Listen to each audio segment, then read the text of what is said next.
বিজেপির পশ্চিমবঙ্গ দিবস পালনে উত্তেজনা। সুকান্তর বাইক মিছিলে বাধা দিতেই উত্তেজনা পরিস্থিতি তৈরি হয়। শ্যামাপ্রসাদ মুখোপাধ্যায় বাড়ি থেকে বাইক মিছিল নেতাজি ভবন পর্যন্ত বাইক মিছিলের আবেদন। ভবানীপুরে মিছিলে অনুমতি দেয়নি পুলিশ। বাইক মিছিলে বাধা দিতেই উত্তেজনা পরিস্থিতি তৈরি হলো। পুলিশের সঙ্গে হাতাহাতি বিজেপি কর্মীদের।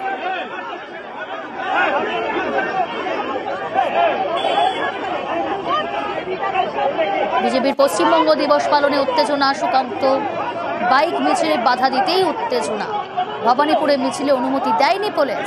শ্যামাপ্রসাদ মুখোপাধ্যায়ের বাড়ি থেকে বাইক মিছিল নেতাজি ভবন পর্যন্ত বাইক মিছিলের আবেদন।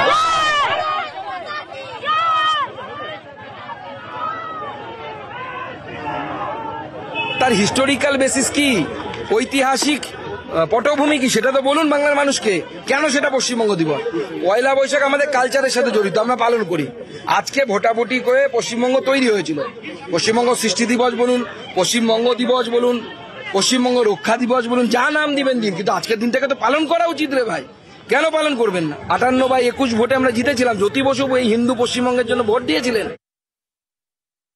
রাজ্যের অধিকারের প্রশ্ন মুখ্যমন্ত্রী সঙ্গে আলোচনা করেননি, রাজ্যের সঙ্গে আলোচনা করেননি, নিজেরা সিদ্ধান্ত নিয়ে নিলেন এটাকে পশ্চিমবঙ্গ দিবস পালন করা হবে। বাংলার কেউ করবে না। ওই ওদের বিজেপির কিছু লোক বাংলা দিবস মানতে পারেন। পয়লা বৈশাখ আমাদের সিদ্ধান্ত, বিধানসভায় গৃহীত প্রস্তাব, সেই প্রস্তাব গৃহীত এবং সেটি পশ্চিমবঙ্গ দিবস।